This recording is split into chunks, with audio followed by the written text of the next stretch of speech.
If you have back pain or sciatica from an L4-L5 or L5-S1 disc herniation or bulge, this video is for you. I'm gonna show you how to test without any MRI imaging which disc is the most problematic, along with a simple 3-step approach to getting quick relief. As a bonus, I put together a free downloadable guide that you can use that has the exercises laid out if these ones that you learned today don't really fit your unique situation, along with the reps and the sets and how to modify these exercises if they do cause some discomfort. It's a free guide, it's yours to keep. It's the first link you'll find in the description below. Let's first start with a little bit of education. Understanding what's going on in your low back is critical to know what steps to take next, okay? So what you see here is the lumbar spine. That's what you see here in green. Now the lowest part, this orange part, is your sacrum. So you've got your L5-S1, sacrum 1, L4-L5 right above that, and then the rest go on top of that. Let's start with a little education first, all right? So we have a model of the lumbar spine. This is what you see in the green. A lot of herniations, a lot of bulges happen here in the lumbar spine. So you might actually have L2, L3, L3, L4. It doesn't matter, the plan still stays the same. But today we're talking about the L4, L5, and L5-S1. So the two discs that you see right here are the most common for herniations and bulges. Now, if you have an L4, L5 disc herniation, so let's zoom in, and now we're looking at this right here. This is a close-up shot of two vertebrae, 1 and 2, and the disc in between. Now, the reality is your disc is not this gummy, right? Your sciatic nerve is not this flimsy. It does not look like this 100%, right? But what we're trying to understand is what is going on. When you have a herniation or a bulge, you have some of this disc tissue come back. So this is the back of your spine. This is the front of your spine. This is your stomach, okay? So if we have a herniation or bulge, what happens is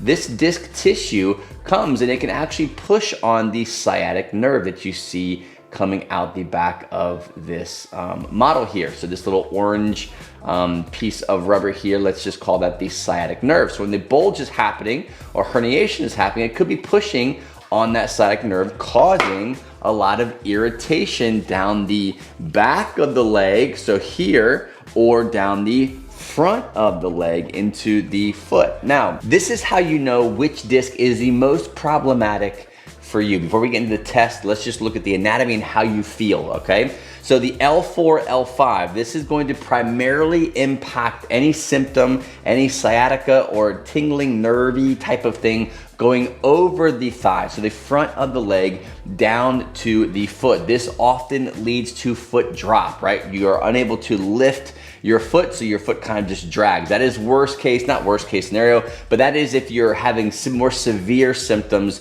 you might have what's called drop foot if it gets really, really bad, okay? L5-S1, so we're talking about this disc down here. This is the most common. I actually ruptured this disc here. And what happens is we have to look to the back of the body. So let's say I ruptured it or I have a herniation going out this side and it's going to affect the hamstrings. It's gonna go into my glutes. It's gonna go into my hamstrings, down my calves, and into my feet or my toes. That is the most common symptom pathway when you're breaking apart the L4-L5 or L5-S1. So now what you can say is, okay, well, I actually feel mine more in the front of my thigh, or I do have the drop foot issue, or mine goes down the back of my leg into my hamstrings, right, into my calves, into my ankles, my feet. That is where most of mine comes from. So what that's just telling you is your problem, or the biggest proponent of what you have going on, could be the L5-S1 disc. Again, I don't want to scare you. This is not meant to frustrate you or do anything, just to give you some education and some knowledge. You can have these abnormalities, herniations, bulges, and be pain-free. I just want to give you a little bit of idea of what you can be expecting to be going on in your back with specific symptoms. Now, let's jump into some simple tests that you can do to see if whether or not you actually have sciatica. The first one we're gonna do is the slump compression test. How we do that is you grab a chair and you're going to slouch or slump into your seat. From there, you're going to grab the bottom of your chair and you're gonna pull yourself into that chair. You're trying to compress this now flexed low back. This, to most people, would be like, oh no, you're gonna blow your discs out. We're not really worrying about that right now. We're just trying to see if this slouched or slumped position with compression creates more sciatica symptoms. You'll know right away. There's no point in pushing harder into it. As soon as you know that you have sciatica symptoms that are increasing with this, stop the test. That is a positive result for sciatica. The second test is an extension test. What we're gonna do is sit in that same chair, but we're gonna have more of an upright posture. From there, we're gonna take the affected leg that usually has these sciatica symptoms, although you can test both legs to see if there is any kind of difference. With the affected leg, in this upright stacked posture, you're going to tilt your toes back towards your face. You're going to extend the knee, so you're straightening your leg out, and you're going to bring that leg towards the head as much as possible. If this toes back extension of the leg creates the sciatica tension that you normally feel throughout the day, this is a positive test for sciatica. If you feel more of just like a muscle tightness, this would be a positive test for more of like a pseudo sciatica or more of a tight muscle thing, which would involve an entirely different video. You have your education around anatomy, you also have your test, and now you have a good idea whether or not you actually have true sciatica. Now it's time to join the 93% of people who have bulges and herniations who can actually live chronic pain-free. Let's talk about the movements and exercises that you can do safely. Now, where most people go wrong when it comes to, if you were to Google search or YouTube best exercises for sciatica, you're gonna find a lot of very common things that most people have tried but get very little results that actually last, because the number one goal when it comes to sciatica or chronic pain that you've been dealing with is actually focusing on calming the central nervous system down. You've got to shut down the body and brain's protection mechanism. So when you're doing these types of exercises, it's not about getting the reps in, getting the sets in, doing the entire routine from start to finish. It's really not that at all. You have to learn to calm everything down, calm the muscle activation down, calm the central nervous system down first, then introduce these exercises in their own way to create the environment that you're looking for that actually promotes healing. So at any point, if you feel tense, tight, guarded, overprotective, not getting the result that you want, stop, dial back, and modify the very first variation of what you tried. Now, before we dive into the routine, you need to understand something that is extremely important, where most people go terribly wrong and get stuck in pain for years and years. And that's only focusing on the reps, sets, and exercises that they're doing for their specific routine. The number one thing that I see when working with people one-on-one inside of my Strength and Pain Relief Accelerator program, they don't understand how to calm the central nervous system down. That is the most important priority that you take with your years and years of chronic sciatica and back pain. Is you can take the exercise, you can take the movement, you can take the stretch or whatever you're doing, but if you have an overprotective, overguarded central nervous system, it is not going to work. So the way I set up this routine for you today is to give you an example of what that looks like, along with applying it to exercises that you might be already familiar with. The first exercise you're gonna do that's gonna focus on calming the central nervous system down, allowing these muscles in the low back to relax, is the 90-90 breathing exercise. What you're gonna do is simply lay on your back with your feet flat on the ground in a 90-90 position. What you're looking for is 90 degrees at the knees and then 90 degrees at the hips. Some people will say you want to flatten your low back when doing this exercise. I say don't do that, because you don't know how your body's gonna respond. And if it responds in a negative way to you flattening or rounding your low back out, guess what? You could be in a great position trying to relax, but because the pain is still there, because you're doing something that's triggering the pain, the exercise isn't going to work. So what I say to do is find what is neutral and safe and comfortable for you and your unique pain profile. So what you're gonna do is, while you're in that 90-90 position with your low back in more of a neutral, comfortable position for you, we're gonna focus on simply breathing in through your nose and out through your mouth. There are lots of different templates or routines or breathing variations that you can do during this position, but simply following some kind of 6 second in, 4 seconds out is a great way to focus on calming the central nervous system down, shutting down any kind of overprotective, overstimulated, guarded muscles you may have in the low back,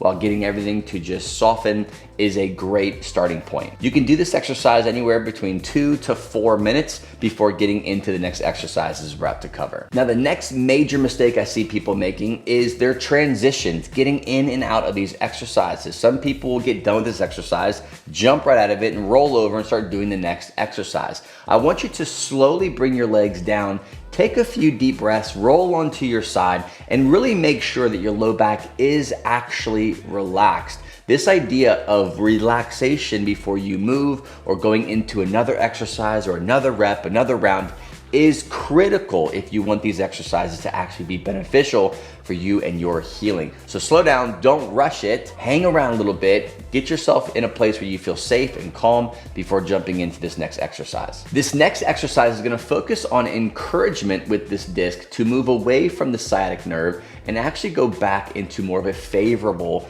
position. Now remember, you can have herniations, you can have bulges and not be in chronic pain. This does not mean you are broken or fragile, and when that goes away, it means that you will be pain-free. That is not what we're trying to go for. But if we do have some tissue that is pressing on the sciatic nerve, this is a great way to encourage that tissue to go back into more of a favorable position.